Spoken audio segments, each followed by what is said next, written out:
This is the Lydia and Spin with Lydia Lunch. Tim Dahl, episode number 177. I am in Paris, 2 days off before I finish my tour with Mark Hurtado and our tribute to Ellen Vega and suicide. Tim Dahl is, I think, sitting comfortably in Brooklyn. I'm back in Brooklyn, had my Thanksgiving week, which was grand. And now I'm back here and just kind of, I don't know, preparing for 2023 and just Waiting for December. Christmas. I mean, yeah, just get through the holidays. But I got stuff I got to do. So it's fine to be home. Well, anyway, I got stuff I got to do, so this is going to be a quickie. By the way, okay. this is my favorite story of the week. Sure. Temple loses monks to meth. A small Buddhist temple in Thailand has been left without any monks after the entire order was dismissed for testing positive for methamphetamine. 4 monks, including their abbot, were removed from the temple in the northern province of Pichetshoam after failing a urine test administered as part of a national campaign to tackle drug use and trafficking. Now, why do they feel they have to piss test monks is beyond me anyway. But, yeah, quote, I don't get it. The temple is now empty of monks, and nearby villagers are concerned they cannot do any merit making, said local official Boonler Chintapathi. Merit making involves worshippers donating food to monks as a good deed. According to the United Nations Office on Drugs and Crime, Thailand is a major transit country for methamphetamine that flood in from Myanmar's troubled state of Shanban, Laos. Meth pills are then sold locally for very low prices, starting at around 50 baht or $1.17. The New York Post reported that backup monks were being sent to the temple so that villagers can practice their religious obligations. Now, it's just, well, I guess the world's a mess. It's in my kiss, to quote X. That's all I can say. If you're on a lot of meth and you don't sleep, if you're a monk, you might need meth. I don't know. You start going into some hallucinations and disassociative experiences, and maybe that helps. I mean, I have to say, speeds that up. Drugs as I do have never been meth, and I think I shall not partake because, first of all, I'm not a monk, and second of all, just not interested in that shit. You aren't. I know. I'm not interested. I know you're not. So Joseph Manier of Kentucky. Sure, is that manure? But it's not. It's not. So I got a couple of stories, and they're all freak accident stories. Well, you better carry on because I'm about to go down. I got to leave. So go ahead. Yeah. Well, so in Kentucky, wherever he works, it was. He's a local tree trimmer. He just deals with basically taking care of landscape stuff and waste. But he was hired because this one neighborhood is famous for doing their Christmas light shows, and always people go. And so he is working, and he's like trimming some tree, and he got somehow tangled up into all these Christmas lights, and he couldn't move, and then he fell off the ladder into the wood chipper, and always around Christmas, the wood chipper. Yeah, I mean, it was a mess. He didn't last, and so of course then the light show was all put on hold. They had to put up a sign in the neighborhood. There has been an accident concerning a landscaping business across the street. Local authorities have made our neighborhood blocked off temporarily. So yeah, it's this guy. His ornaments, which were just basically flesh and blood, have been chipped away at. They weren't. The thing is, it's always dangerous around the holidays. First of all, arguments with parents, bad gifts, accidents on the highway, climate change. Weird shit happens, too much tension. I try to avoid them, I'm just saying, because every day is a holiday to me. So the holiday is not really a holiday. Well, it's funny. Well, it isn't funny, but it is. I don't know. These other stories, they involve just random things, wrong place at the wrong time. Hugh Evans in South Wales, 75-year-old man just going for a walk. And I'm laughing already. Yeah, well, there was a runaway cow. What? Wait. Runaway cow? Cow, yeah. Well, they do kill a lot of it. Not as many as hippos, but cows have been here. It was not happy. It escaped its little fenced-off farm or whatever, and it was not in a good mood and saw on a rampage. Well, it saw Hugh and then charged Hugh and trampled him to death. So then they're like, "Oh my God, this!" I mean, let's face it. Like, how much do you think the average cow weighs, Tim? Like 500 pounds? No, more than that. I would 1,000 pounds, 1,200 pounds. I would say, depending on the cow, I'd I say don't want to be stomped by a freaking cow. they're huge. Do they run? Maybe 30 miles an hour a cow can run? Maybe at the max, yeah. Look, all they'd have to do is sit on you, fall over, or sing you a song, and you're I out. mean, well, unfortunately, Hugh didn't move, and he got He trampled. didn't move fast enough. Well, but the cow was really pissed because they had to shut down the local train tracks because the cow was basically trying to play chicken with a fucking locomotive. It went on the train tracks and was charging the thing. Maybe the cow was on a suicide mission. Not only, the way that people, the way that the way that mass shooters are like wanting death by suicide by cop. Maybe the cow wanted suicide by cop. Who knows? By hoof or. The thing is, they had to put the cow down because it just wasn't. It wasn't stopping. Well, I don't blame them. And it's to the owner's consent. Like this thing's just gone berserk. Well, the cow had mad cow disease. Yeah, absolutely. And which kind of that area is where it was. And then the last tragic animal story in Turkey, Ozgur.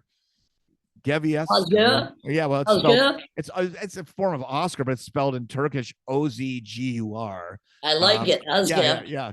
Ozgur. Well, he was just doing it. He likes to kind of take his mind off his stuff on the weekends. He likes to go like duck hunting and whatever he does. And he was done for the day, and he was putting away his stuff in the back of his car, and his little partner hunting dog usually goes in the hatchback with the gear. Right. Stepped on the trigger of the shotgun and blew Oscar away. No more Oscar. No, so the animals. Oscar in his car is no longer.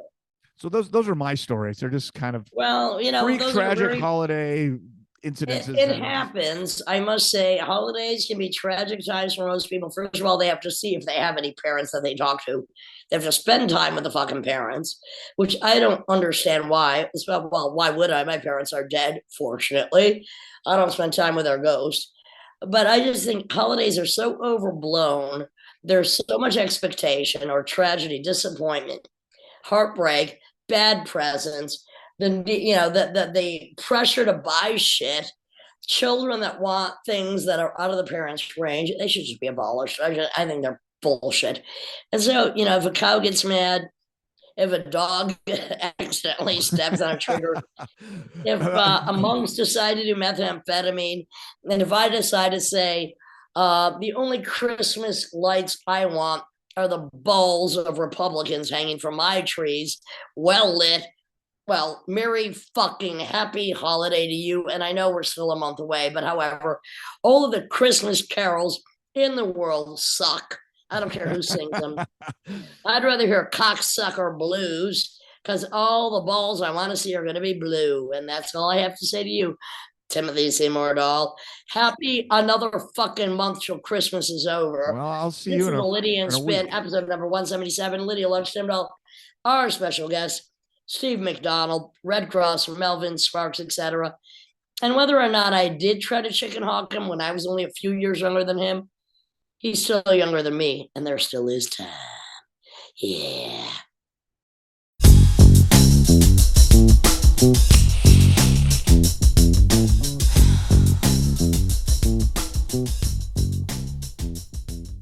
This is the Lydia and Spin with Lydia Lunch, Tim Dahl, and our special guest, rock and roll icon, sounds younger even than I, Steve McDonald, Redd Kross, Melvins, various other projects. Hi. Yeah, welcome. Thanks for doing this. Of course. Thanks for having me. 100%. I don't know if it was you or your brother who once claimed that I tried to chicken hawk you. Speak about having you. I just wanted to get that straight. It's never too late. Oh, was it me or it was? Well, it might have been. I might have made that claim. I have no idea what your actual intentions were, but well, look, if I planned a chicken hawk, I usually am successful. But that was a long time. I wasn't much older than a chicken hawk. I mean, than a chicken to hawk. I don't know. That's true. That's true. It would have been appropriate. And so, do you both remember this incident? Not at all. Do you remember? I mean, I don't know if you remember. This is L.A. early '80s. Who remembers anything? Yeah, I'm sure it's very possible. It wasn't. No, there was nothing aggressive. There was no aggressive. I should have been more aggressive. Damn. Perhaps that's what I should blew have. it. I could have blown it, but I blew it instead. Oh, shit. Let's get this back on the good foot, please. Where are you? Are you home? I'm at home in Los Angeles. I see a couple of bass or guitars hanging in the background. Yeah, this little music area at the house. Nice. I'm in Paris. Tim's in Brooklyn. This is always a road dogging event. But you just came off a massive tour. Your last tour with the Melvins, 103 shows, did you say? 108. Oh, Jesus Christ. Now, are any Melvins tours not massive? I mean, I'm not even talking about how does he ever find time to artistic? It's not obviously symbolically, artistically they are, but just in terms of the sheer number of shows. I mean, they're known. The band that you're currently playing with, one of them at least, is known to do epic tours in this day and age too. Yeah, and are they all consecutive usually? All one-nighters? Well, yeah, pretty much. Yeah, there were no multi nights on this tour, but the thing that was unique probably about this particular run was that it was 108 shows in the U.S. only, and there was no doubling up. All right, so you're averaging more than 2 cities a state, which that gets. I guess so. Yeah. But did you play every state? Because I know Melvins did that in epic, playing every single state. I think in 50 days or whatever, maybe more. I don't know what the number was, but did you play every state this time? No, we did not. And I wasn't in the band when they did that. The 50. No, Trevor was. But was he playing upright? Is it weird for you? I mean, we're weird anyway, but to be in a band that can play so many shows? Well, no, it's great. It's great to be working like that. Yeah. I think it's interesting that they play so many places that people don't go to. So there's a lot of that. Oh, you mean that other bands don't go to? But yeah, that's what I mean. Yeah, I mean I'd never been to Rock Island, Illinois before, much less Davenport, Iowa, across the Mississippi, and I could tell you a little bit about both now. Yeah, do it. Let's hear it. Well, there's Rock Island. Well, see, there's an armory in Rock Island. It's on the Mississippi. I learned a little bit about the what do they call those? Like the not viaducts, but how they dikes or dikes, dams. Well, how they get how they get the vessels through tricky areas. I've never something I've been working on figuring out my whole life. She's been working on that her whole life. Exactly. Right. Okay. Yeah. I was thinking of that metaphor as well when they were explaining it to me. No, but whatever. I grew up, the Los Angeles River was the only river I knew. So not really much of a river there, honey. I mean, again, that stuff gets, the engineering for that stuff gets insane. And, have you ever been to the Panama Canal? I mean, that's like one of the most epic ones. That's really insane. Yeah, I've never been. I don't think any of us will probably ever go, but I'm always fascinated with I'm fascinated with architecture in general, but especially the building of giant tunnels, bridges, aqueducts. It's amazing that we have come so far architecturally, and we're still so backward culturally and especially politically. Right. Now, Steve, did they, when you're in Davenport, part of the problem, the humans, the engineering is always really impressive, but there's always blind spots, because isn't that why the Asian carp are on the verge of penetrating Lake Michigan, basically via Mississippi? They kind of came up and then they kind of sneak through with these little. Why would Steve McDonald know about the fucking Asian carp? Maybe he was checking that out.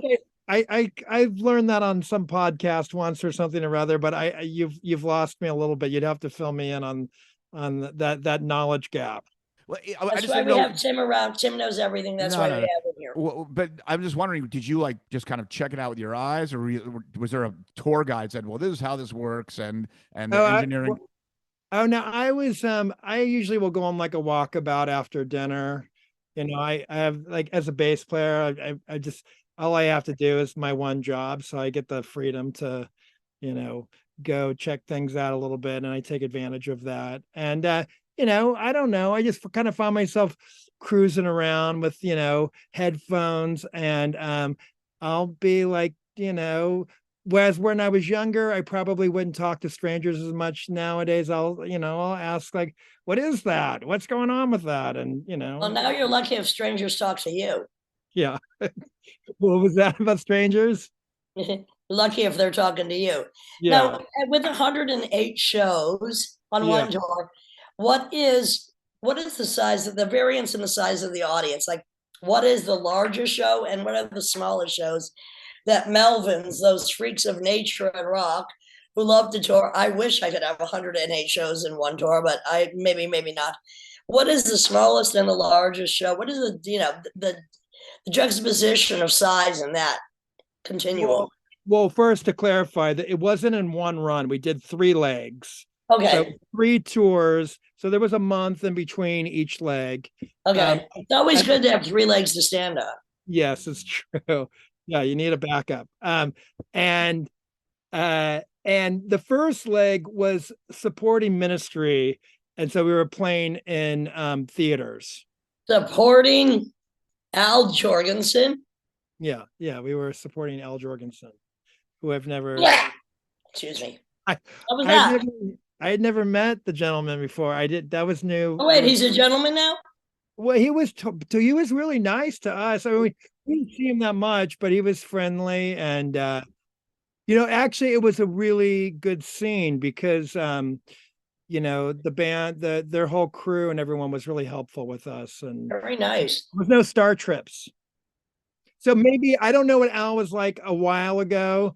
Well, I know. Hold on, because I was born in Chicago, and my older cousin, knew him back in the day.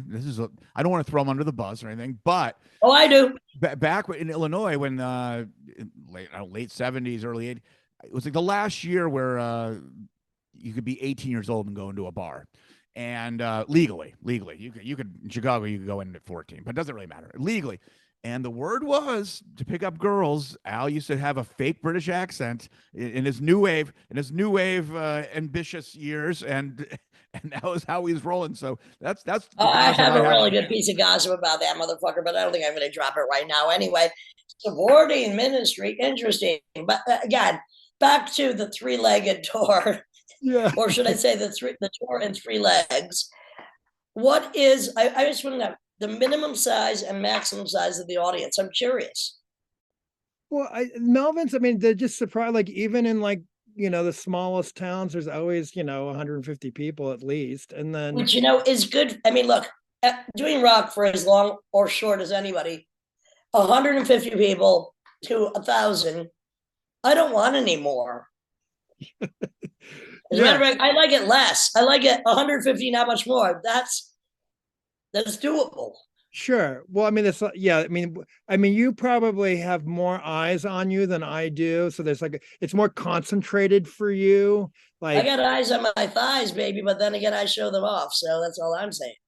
But say if there's 150 bodies, you've got 300 eyeballs on you, so you probably need that. Now, when you put it that way, I probably got about 152 balls that want to be on me. Why are you bringing this out in me? I'm going to grill it back in. But Steve, back to rock and not Steve, that's an interesting point, because kind of after 1,000, there's a little bit of pantomiming going on. I mean, you don't really see the crowd anymore. You have these insane lights in your eyes. I mean, do you like seeing faces and eyes, or do you prefer to kind of just go in your own universe and not pay attention? Kind of differ from my bandmates. Like I've heard Buzz kind of, and Lydia too, is sort of saying like you guys kind of prefer it a little bit more controlled, intimate. But my baptism into rock and roll came. My first show was at an arena when I was 8 years old, and I love the fantasy. I like it. Sure. Now? Who was was it Kiss? Who was it? Yeah, Kiss. I saw Kiss in 70. We got shit to talk about. Me too. No, I saw them in, I think, 74. Right. Oh, right. You probably saw them in clubs. You saw them in clubs. Well, I probably saw them in the hotel room. Wow, that's a whole other subject. That's a whole other We subject. had that conversation in the early 80s as well, I think, on the phone. No, we know who has the better tongue, and it ain't Gene Simmons. Oh God. Well, I mean, it is funny because by the time Kiss was playing the arenas, it was for kids. I mean, that's when it was like it's for, and before that it was maybe for like teenagers, but it was like little kids by the time they're But I went to their first sort of like headline arena tour when it was still kind of the cool teenagers. Okay. On the first Kiss Alive. I like to make that distinction. Fair. Like my bandmates in Melvins, for instance, they saw them on the Dynasty tour, and that was definitely a teeny boppers. I don't really remember what tour it was on. I have my own certain memories. You were and before I'm sure any tour, I think.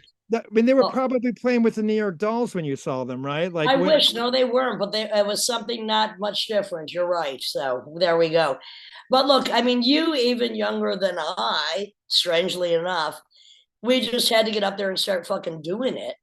And even though I think we might have been influenced or pushed forward into music by similar music, we went in very different ways because you really had not only a glam look, but kind of a glam sound with Redd Kross. And this was in a time when it was more punk rock, especially in LA. Or, although, I mean, when we say punk rock, I hate that term because they try to put everything inside it.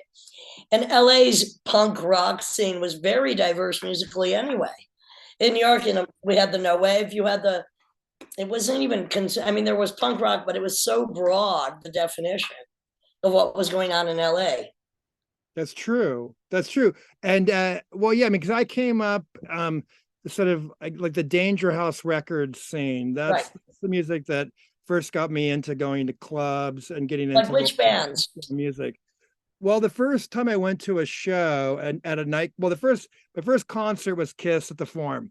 And then a couple of years later, I saw the Avengers and X supporting at the Whiskey A Go-Go. And X was stupendous in those days. And they were the opening band at that show. And so they were chilling. Were they not chilling though? They were chilling. They were what? They gave me goosebumps. Oh yeah, they were They sent the chills. Well, I love the Avengers too, but they were both Danger House bands. And but I don't know if you even know this though about when you're talking about noise, you went past that really quickly.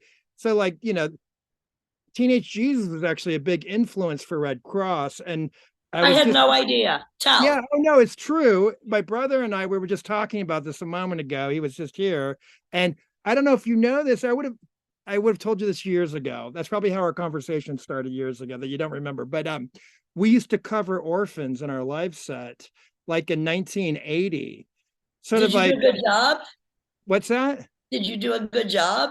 Yeah, I think so. I mean, I'm gonna have to hear that. I remember I felt very cool doing it. I was very proud of playing that dun dun dun dun dun dun dun dun dun dun. I started it off with the bass, and and this is 1980. I'm 12 or 13 years old, and which is when all kids should get into Teenage Jesus. Yeah, well, we identified with it. We related to it. Thank you. Yeah, definitely. There is a School of Rock YouTube going on right now, I guess. It just came out of a bunch of 11-year-olds playing Teenage Jesus. Like it I'll send you the link. It's like, some dad's coaching or I don't know what's going on, but it only took 43 years, but I knew they'd come around eventually. Well, that's what Jeff said, because I told my brother that I was going to do a podcast with you, and Jeff said Teenage Jesus introduced us to noise. But also, but before that, besides Kiss, New York Dolls, glam, we love that shit. Well, I mean, I grew up, I mean, my story is, I mean, it's crazy, like whatever. I mean, there was always Beatles and Stones in my. Oh, wait, did your mother take you to see Kiss at 8? Well, they dropped us off at the House of Pies. That's which we grew up on Vermont. Well, no, the house. There was also one on Manchester, right down the street from the Forum. It's not there anymore. All right. It was a small chain of coffee shops, but there's still one in Los Feliz, but on Vermont. But there used to be one on Manchester. But but we grew up in a town called Hawthorne, which is Right. next to Inglewood, where the Forum is. Which And Inglewood, I used to hang out in Inglewood, Parisian room, and go thrifting there and barbecuing, of course. Yeah, Inglewood's great. Well, that's where our Sears and Roebuck was, and that's where my pediatrician was growing up. And so, yeah, And that's where Kiss was.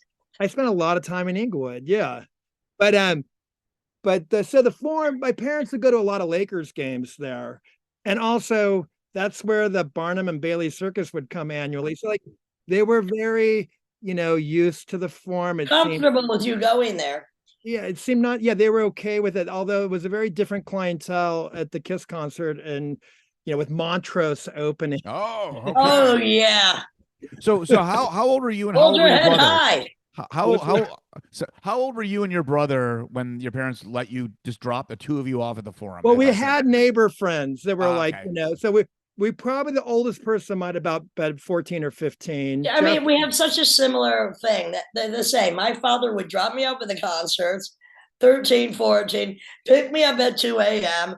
I don't know how we convinced him to do this, but we have these similar corresponding weird conceptual inspirations in our rock history. It's great. I love it. I know. Yeah. So how was the sound at that arena show, that first arena?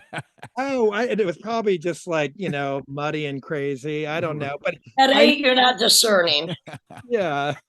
But I mean, I was just so blown away to be there in the same room with them. Like it seemed like I didn't know that was possible, that I barely believe these people were real, much less you could buy a ticket and share oxygen with them. But and were they doing the full pyrotechnics on this show? They were doing the entire album, like even with the same in between song banter, like even at 8 years old. I remember. And you remember it. Yeah. Well, I knew every word from the album. I knew like I was just talking to someone backstage tonight, and he said a lot of you people out there like to take a taste of alcohol, like all that stuff, the Paul Stanley in between raps on the first Kiss Alive. Yeah, I didn't love Kiss as much as they loved me. Yes, I am. Well, I believe that. I believe. So I mean that was like a real Broadway production then. It was right, exactly. It made sense. It was sort of like it was Paul's rehearsal for later doing the Phantom. Oh my God! What about Paul's commercial for Nestle? That one's it's a classic. It's a YouTube classic. Oh my God! Yeah, I love it. No, I mean, let's go even back further. So, when was it that you and your brother convinced your parents, like, you need instruments? You need, like, were you 5? I mean, you started playing when you were so young. It came a little later. This is what Jeff and I conspired together, and there was in my local public school district, they had an orchestra, and there was always, and the one instrument in the band that we were excited about was there was always an electric bass player. And so we really focused on that. And they had stand-up instruments that you could, it's back when they funded these things, I guess, probably. But so I joined the school orchestra like in 4th grade, and I played the stand-up bass long enough to learn how to play I learned King of the Road. I learned the riff. Dun, dun, dun, dun, dun, dun, dun, dun, dun, dun, long enough to know you wanted an electric bass. Yeah, and then I showed my parents, and then we both started in on the campaign, like, please, please, please, please, please. And we have to do this. We have to do this. Yeah, it's and then our careers, as I would always say. Why I had to go to rock concerts.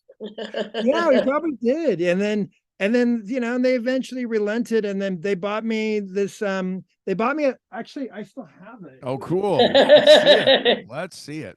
They bought me. I mean, I was really lucky. I mean, I grew up, very working class. My dad's a welder. He still welds, but he bought me this nice, beautiful master bass in I think Christmas 77. What is that bass? Sorry. It's a Fender Music Master. Oh, Music Master. Yes, exactly. Yeah. Oh, cool. Fender Music Master. So you got that Christmas of 77? I think it might have been 78 or 77. Right when I was about hitting the stage with Teenage Jesus. Yeah, exactly. Yeah, well, with a borrowed or stolen guitar. Is a Music Master? Is it 34-inch scale? Is it a little shorter? No, it's 30-inch or 20. Right. I mean, it's like a Mustang. Right, exactly. Nice. One of my favorites, Fender Mustang guitar. Yes. So when you moved on from the shorter scale onto the more standard Leo Fender scale, was that weird for you to adjust, or was it you just kind of didn't care? You're just like another I don't think I instrument. understood. Well, no, Right. I had heard 3/4, but also you have to admit, I started on the stand-up bass, Right. Exactly. which was bigger than, like, much bigger than me. So, Which yeah. is probably a 3/4 stand-up bass, because Yeah, the it full was. size He's a is pretty rare, stepladder to actually. stand up we're to the going stand down up bass bass. nerd. Yeah. I mean, not that we have to, but because I remember, Steve, when we met, you're like, "What bass?" You were asking me, "What bass is that?" It's like, "Well, it's kind of a Frankenstein," but I was like, "But do you care?" And you're like, "Yeah, I do. I actually do care about this stuff." Oh yeah, I'm a total nerd ball about that stuff. But So, Steve, okay, so your rock arena concerts, but what were some of the early, alt concerts in LA that you started to go to? And how did you get there from Hawthorne to like Los Angeles where the gigs would be happening? well, once my parents were, they come into play because, well, I suppose I could have taken a bus, and also my brother had a moped. My brother had a moped, and but we never went to gigs on the moped, but he would take his moped all the way up to like Westwood Village where Rhino Records was to get like Danger House singles and import records. He might have bought Teenage Jesus, one of those. Who knows? And Might have been one of 10 that bought it. You're right. yeah, well, we definitely had it. We had the Pink album, and whatever. Nice. We had to learn. I think it's worth $5 now. What's that?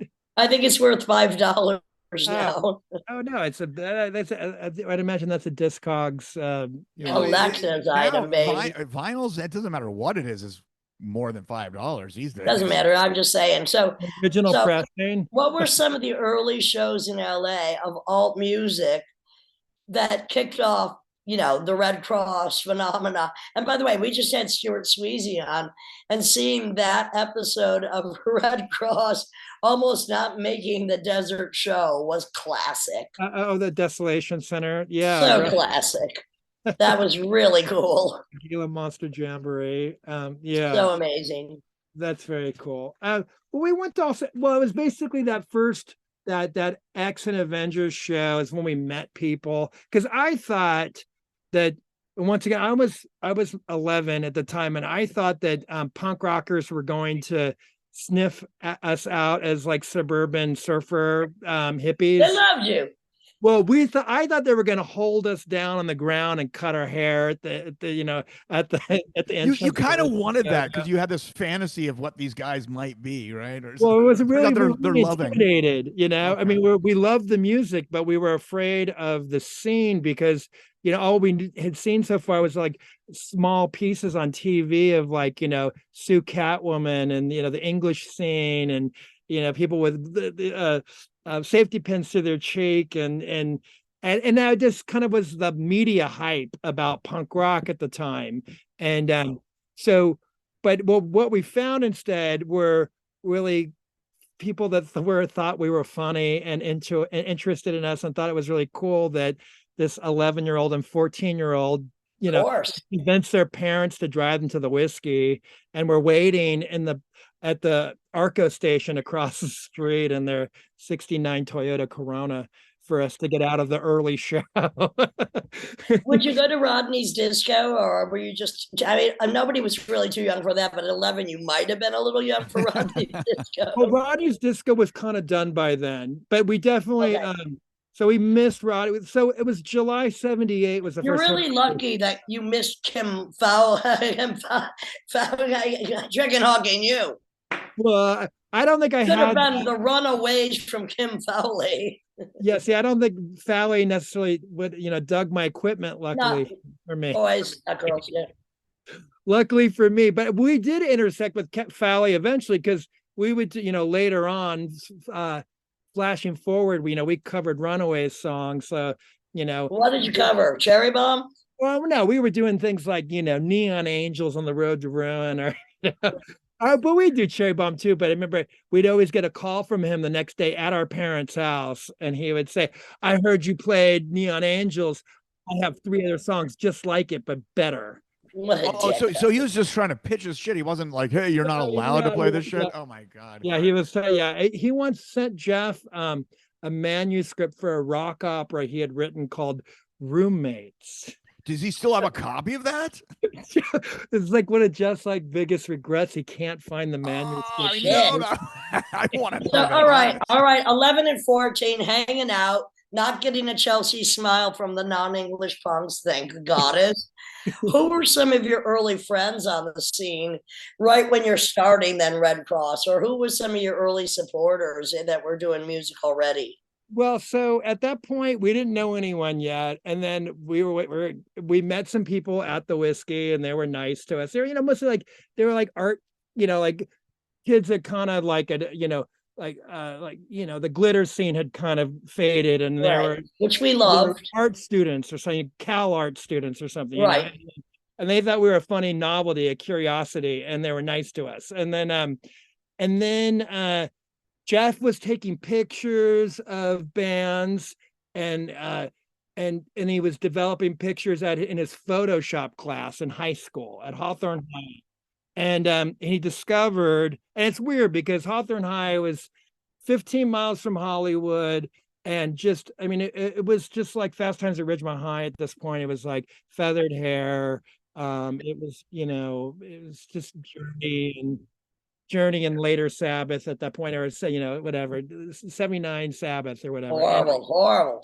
But but there was another kid Jeff had like Go-Go's pictures, and there was another kid that had pictures of the Dickies, which is crazy. And it turned out to be the first, which would later be the first Redd Kross guitar player, Greg Hetson, more known for the Circle Jerks and Bad Religion. And Greg was a senior, I think, when Jeff was in maybe a sophomore, and Greg had a car. That helps. Yeah, Greg had a pickup truck, and Jeff explained to him that he was starting a band with his brother, and Greg had a guitar, a real electric guitar. Awesome. So sort of like David Lee Roth having the PA system. In your case, the car was what was actually the selling. Well, definitely, yeah. Well, I think Bill Wyman had the car too. And yes, he had some amplifiers too, or something. But we were also just anybody that knew this music. Like he knew the Ramones, and he was going to shows. He had pictures of the Dickies. I mean, that mattered.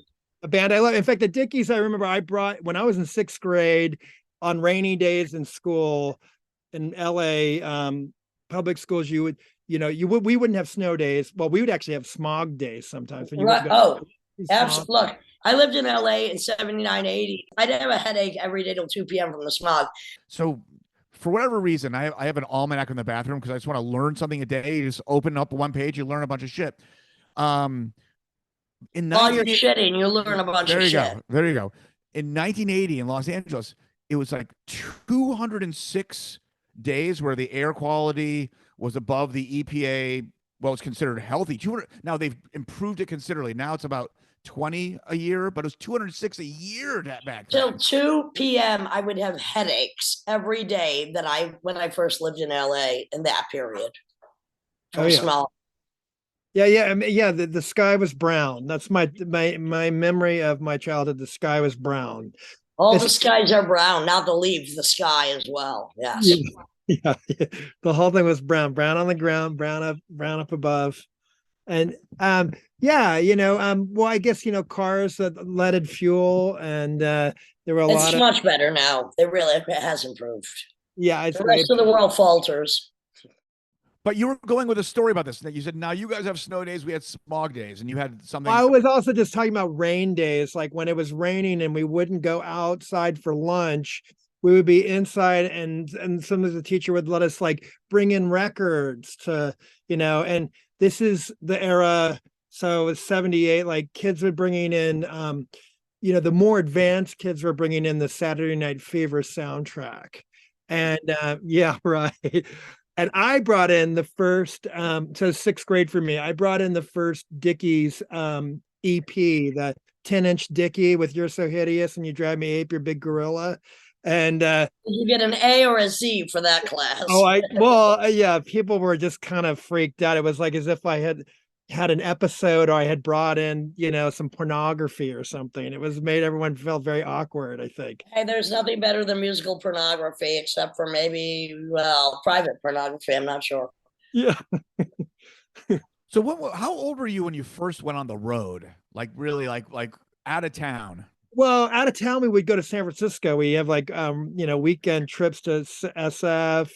And I played at the Mabuhay when I was probably like 13 or something. And yeah, so around 81 we started going up there, and we'd also loved a lot of bands up there, so we would go up there just to go to shows. And like the one of the first records, punk rock, West Coast punk rock records, was the F Word record on I think Posh Boy put that out, and it had this long intro by the club owner Dirk Dirksen at the Mabuhay. Oh yeah, I remember him. Yeah.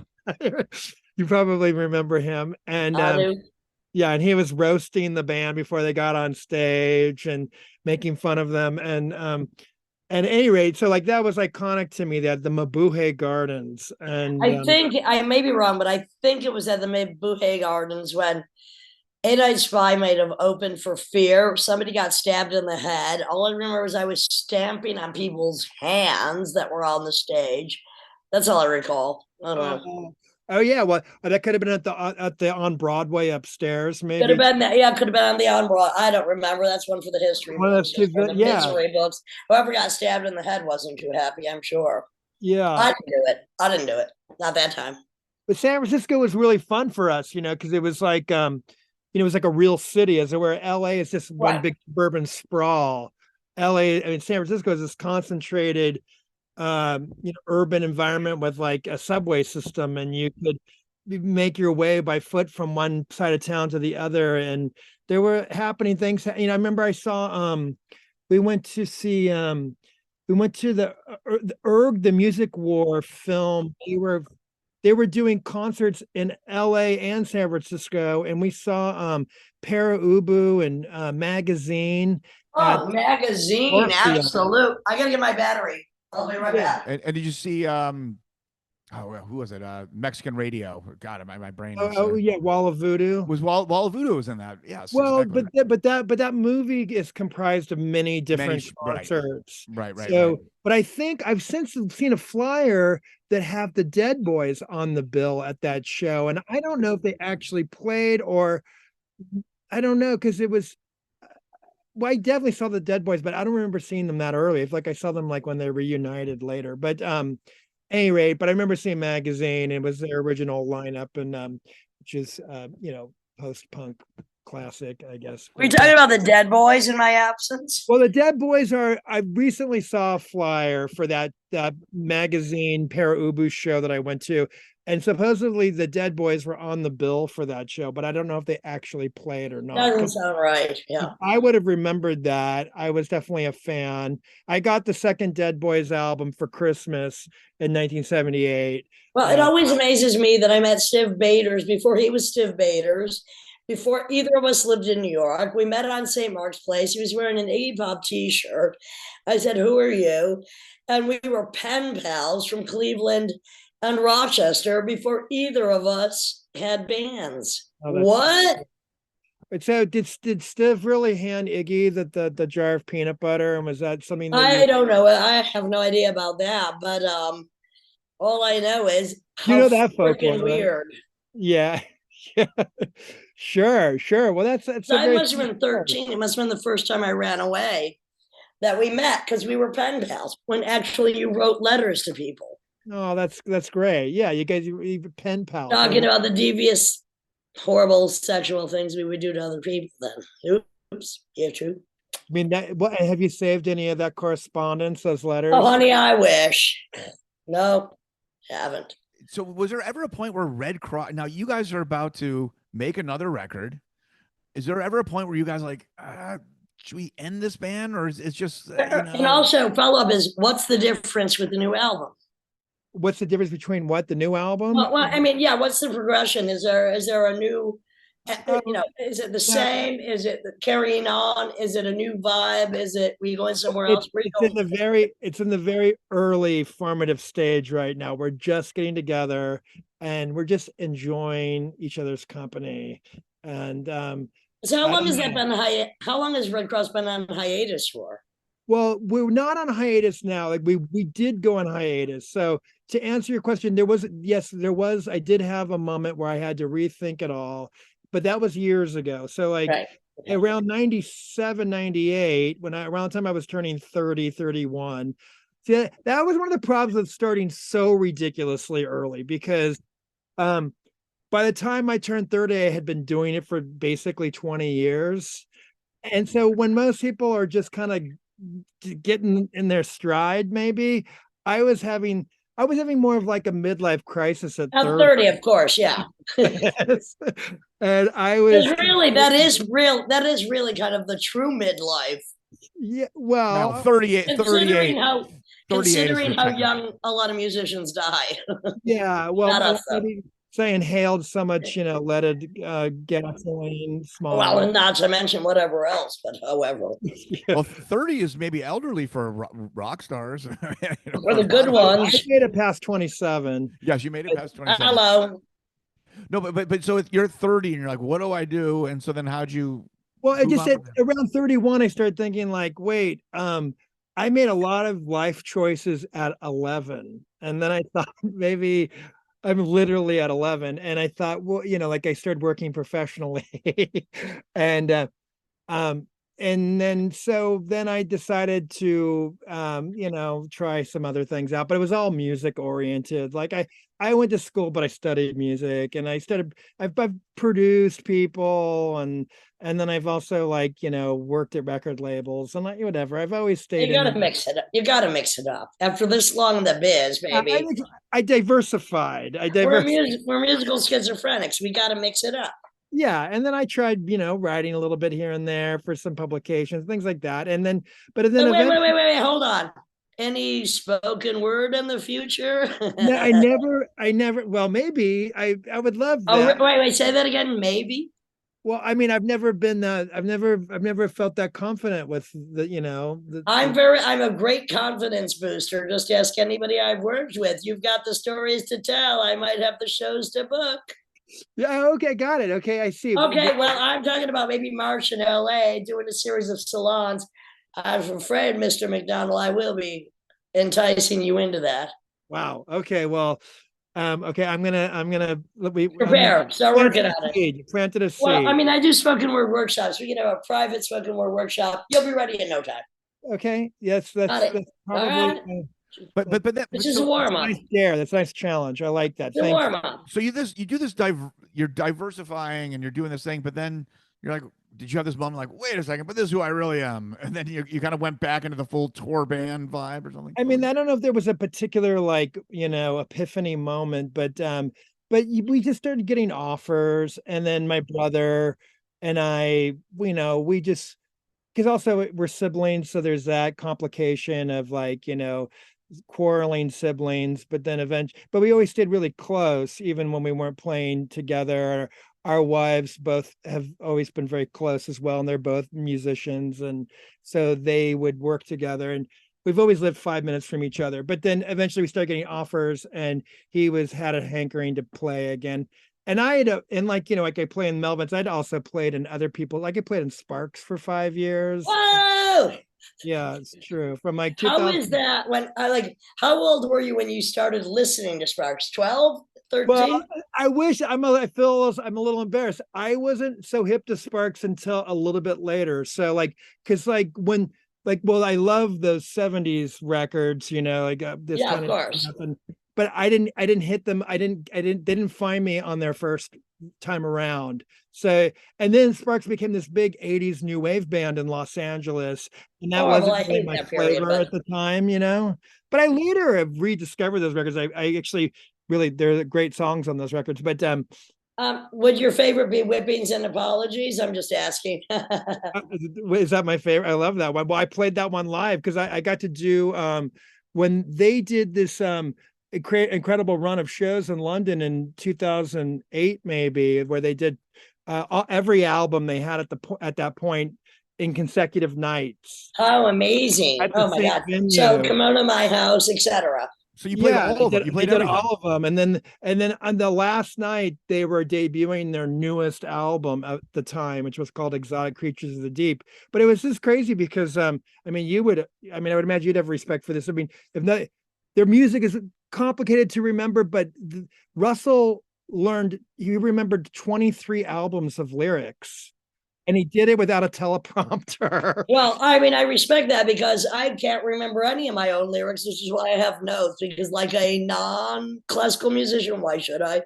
My brain hurt like a warehouse. There was no room left to spare. That's Bowie, not me. But I'm just saying, Yeah. amazing. Yeah, it was pretty amazing. I thought it was going to kill them, but they're like they totally took it, like champs. And Well, and how interesting was it? Interesting to play with other brothers? Are they it brothers? was that Are was they like really brothers?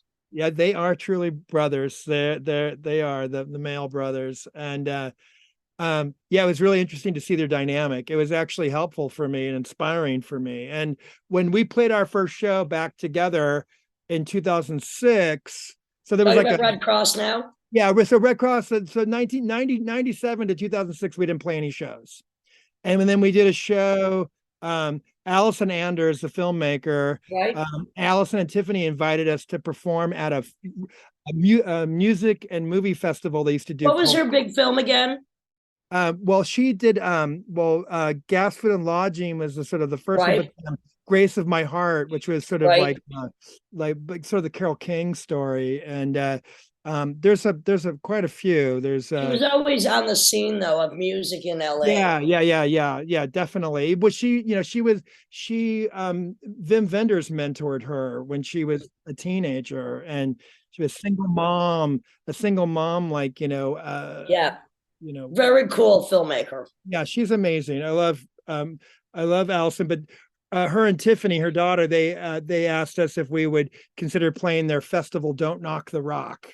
And so we played we played at the Red Cat Theater, which was like a little club in the bottom of the big Disney theater, the Frank Gehry building in downtown LA. A really nice looking little theater though. Yeah, it's a cool performance space. It would actually be great for spoken word, but it was a cool space for us to do. See, you already want to do it. I knew it. In those terms, but back to the Sparks guys. Those guys showed up to that show for us, and they didn't really know Redd Kross, but I had been playing with them for 4 or 5 years, and they're so I don't know, kind of cultured and literate. I was very intimidated. I didn't know if they would think what we were doing was highbrow enough for them, but right.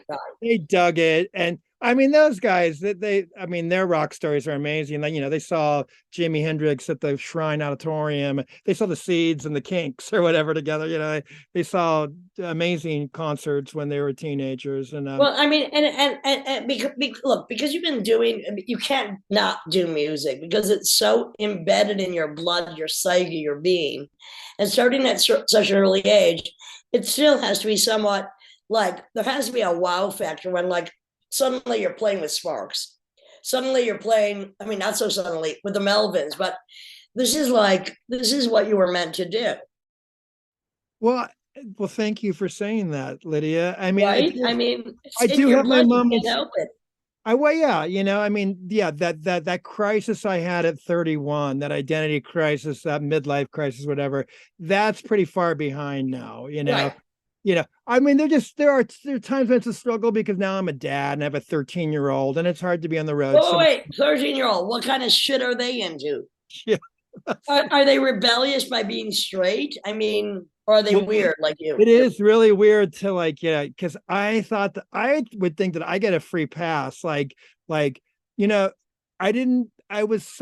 very humbled by the fact that that there's no escaping. You will always be considered the most corny, cringy person in the world to your 13-year-old, no matter how many dues you paid at 13. Well, the thing is, the cooler you are, the weirder they think you are because then they're straight. Yeah, well, he's not a square at all. Right. But I was just like I would say to him at some points, like, oh, I get a free pass. Like he would be like, you got to be cool around my friends, like don't say hi. Don't say hi. Like what? And I go, what am I supposed to do? I go, I'm supposed to do this? Like something like just Ignore like, them. hey. Yeah. He's like, yes, exactly, at most. And, and I was like, well, but look, I was, Yeah, it's got to be weird. I was, look, Alfie. I mean, his name's Alfie. I was just like, I had a song called "I Hate My School" when I was 12 years old. I I mean, had a song I called get a "Kill free Your Parents" when I was 12. Exactly. Yeah. Hello. Well, he probably, I should turn him on to Teenage Jesus. Say his. I don't think he'd like it. No, actually, that's the thing is, he's got pretty diverse tastes. Like I gave him a I always like to catch them when they're 13. It's true. Yeah. Yeah. I mean, is he really into music, or is he just kind of like a casual listener? Well, that was his rebellion at first, was that he had there was like a no music tolerance, rule. Well, no wave is no music. What's that? No wave is no music. Yeah. Well, I should try. Well, yeah. I mean, now it's time for him to hear No New York. It's definitely Right. That's the moment. But but then sometime around right before junior high school, I gave him I gave him a subscription to one of the streaming platforms, and he's like dug in really deep, and it's surprising how sophisticated. They want to find their own shit. Yeah. And really, I mean, kids don't want to be instructed by dad, no matter how cool dad is. Well, he's been turning me on to stuff. I like it. It's fun, Yeah, it's great. And stuff that I didn't really have an open mind to, he's kind of opened it a little bit. And like what? Like the more kind of synth pop, auto tune kind of or stuff? like, stuff that comes from, well, some of that, but then also like I never really got into like he kind of got into like the Odd Future scene and like the Tyler and right, Tyler's Creator, into Frank Ocean. That's the singer that he really likes. But then yeah, okay, yeah. I mean, I hear it a lot, and now I'm kind of but there's nothing like your kid delivering you something to open your mind a little bit. Right. Well, and it may open your mind, but you may close it immediately when it's Frank Ocean singing some crappy ballads. Well, I don't know. That's just me, but I don't have kids. So you're as a lifelong musician, you find yourself in situations you're like, oh, that's not bad, but you must also find yourself in situations like, I'm sorry, that just sucks. Well, yeah, but I keep it to myself. I don't berate him. I don't berate his stuff. But oh no, yeah, you don't want to berate the kid. No, but that's why when because like Frank Ocean, well, I don't know. I mean, compared to some of it at first, it was just like, well, this is pretty good. And then, but then also he's gotten really into some like indie rock bands that I didn't know of. And, like there's some Australian, I don't know what his algorithm is, but he got a, like third generation. That's the word. Yeah, but some like Pavement kind of bands that I bands I'm not competitive with, like they're the 22-year-old equivalent to Pavement, and that I think is better from Australia.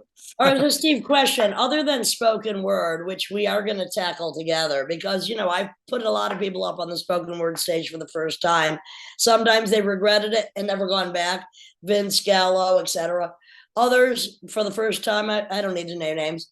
I think it's an important format because, you love to talk, you have stories. We're going to work on that. Other than spoken word, which you're going to go into eventually, at least one time only with me, painting, you've been in films, filmmaking.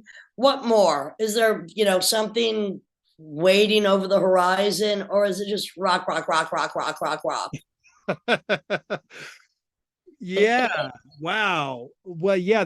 I mean, you kind of hit like a spot that I'm a little like shy about. Like I'm a little. I'll tickle you, no problem. Tell me about it. Well, I saw my strong card. Like I don't feel like I recently talking about painting. Like like I went to the Salvador Dali Museum in St. Petersburg, Florida. In Florida, yeah. And at first I felt sort of intimidated by it, but then I mean, obviously it's beautiful, amazing work. But when I got there was an app for my phone, and I could listen to it, and then I could hear what they were describing it to me, and then suddenly I relaxed a bit, and I didn't feel like everybody understood something that I didn't get, and that I was like not smart enough to appreciate this. I think that I go to that place sometimes, and so when you talk about things that are a bit more abstract, I sometimes will go to I kind of clamp down and get closed-minded. But I mean, don't you think, I mean, you are a psychedelic person.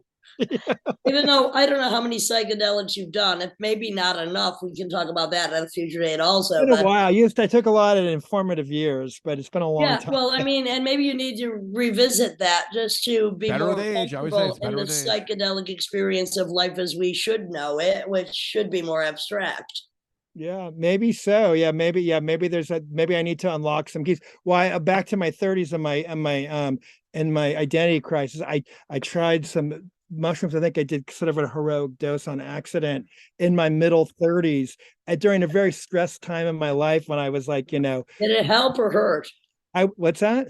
Did it help or hurt? It did not go well. And Oh, so well, But maybe that's a good thing. Maybe that was a good thing. Well, yeah, I think you should have been on good acid, not bad mushrooms. I understand, and I'm going to send you a video of somebody else's jokes and Cuckler about a bad mushroom trip. Mushrooms are tricky.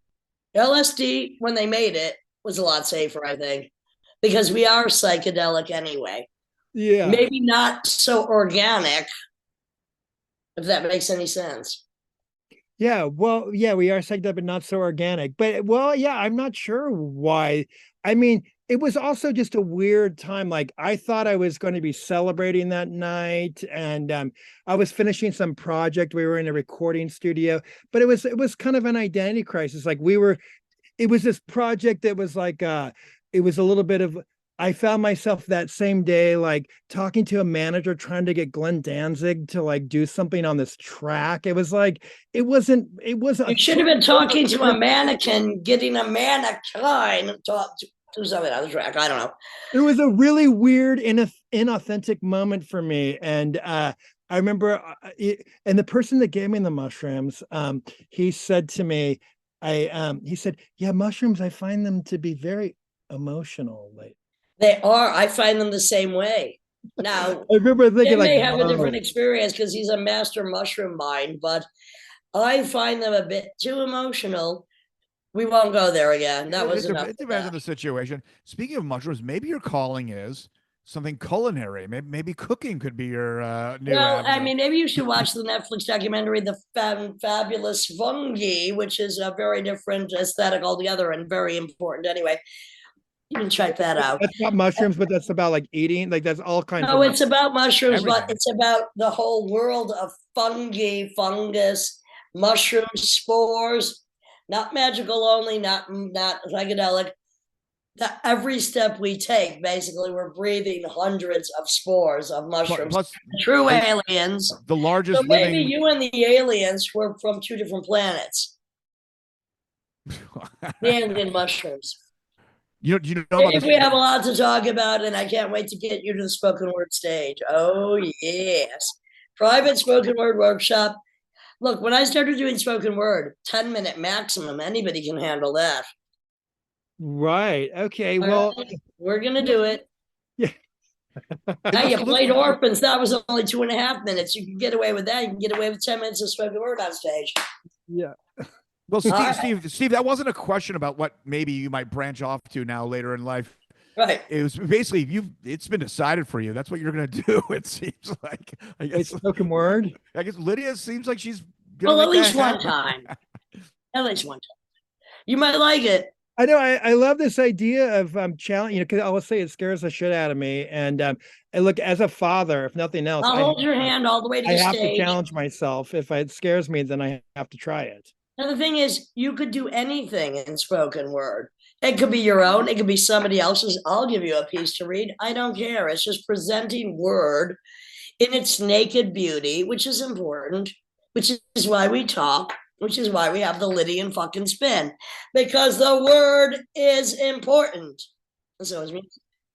And that's why this has been the Lydian spin with Lydia Lunch, Tim Dahl, and Steven McDonald, Redd Kross, Melvins, and so many other things. Not to mention, forthcoming soon, spoken word with me. You've just done a whole hour of spoken word. Yeah, No, I mean, there's a few things we didn't touch on, but that's okay. I was curious about this 40th anniversary tour was going to. Oh, go ahead. We got 2 minutes left. Go ahead. Do you know anything about that? The Melvins 40th anniversary. I'm going to be on board for that. That's all. That I mean, you're barely 40 years old. What's that? Oh, I'm only barely 40 years old.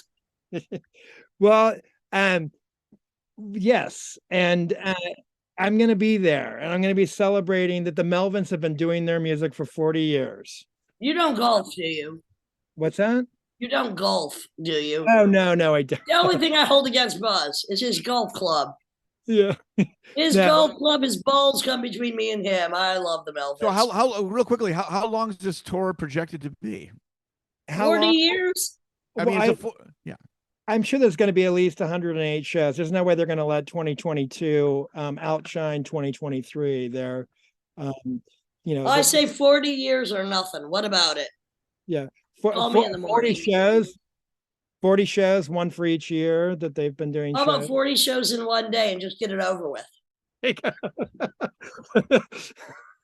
Look, I'm sorry. We're nothing if not excessive here and forever. As always, all of us now. Really good to talk to you, Steve. Yeah, so fun.